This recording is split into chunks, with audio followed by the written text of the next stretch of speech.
Hello everyone, আজকেও আমি দুর্গাপুর উৎসব চলে গেছিলাম। এর আগেও আমি একদিন গেছিলাম। আর আজকে নন্দী সিস্টার্স আসছে, আর খুব একটা ভিড় না থাকায় আমি ভিতরে ঢুকতে পেরেছিলাম আর চেয়ারের ওপর দাঁড়িয়ে গেছি, কারণ আমি অত দূর থেকে কিছুই দেখতে পাচ্ছিলাম না।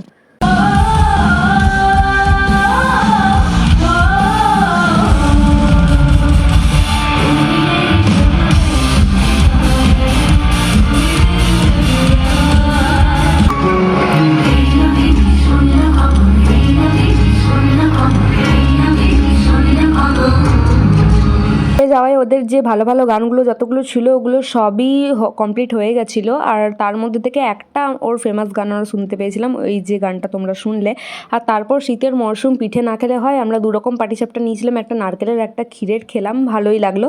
তারপর আমি এই চশমাটা কিনেছিলাম, কারণ টিউশন যাওয়ার সময় অনেক রকম বিভিন্ন রকমের পোকা আমার চোখে আক্রমণ করে, তাই জন্য চশমাটা একদম মাস্ট। আর এতদিন পর আমি এই স্পাইরাল পটেটোটা খেলাম, যেটা ভালো লাগছিলো। আর এটা ছিল কর্ন, যেটা আমার অতটা ভালো লাগেনি, তোমরা আমার রিয়াকশন দেখেই বুঝতে পারছো। তো স্পাইরাল পটেটোটা আমি ভেবেছিলাম যে ও আলু ভাজা কী আর হবে, বাট সত্যি ভালো ছিল খেতে। মানে আমি প্রথমবার খেলাম, আমার তো খুবই ভালো লেগেছে। আমি নেক্সট টাইম আবার খাবো। আমরা আগের দিন এসেছিলাম, সেদিন পুরো মেলাটা ঘোরা হয়নি, তো আজকে আমরা পুরো মেলাটা ঘুরেছি। আর মথুরা কেকও নিয়েছিলাম, যেটা আমার ফেভারিট, কিন্তু এটা একদমই ফেভারিট না আমার। তো অ্যাট লাস্ট গরম গরম পকোড়ি খেয়ে আমরা বাড়ি গেছি। একটা আন্টি ফ্রেশ পকোড়ি কী হয়, গরম গরম পকোড়ি ভাজছিল, তো সেটা আমরা খেলাম। আর আমার মুডও ভালো হয়ে যায়। তো চলো টাটা।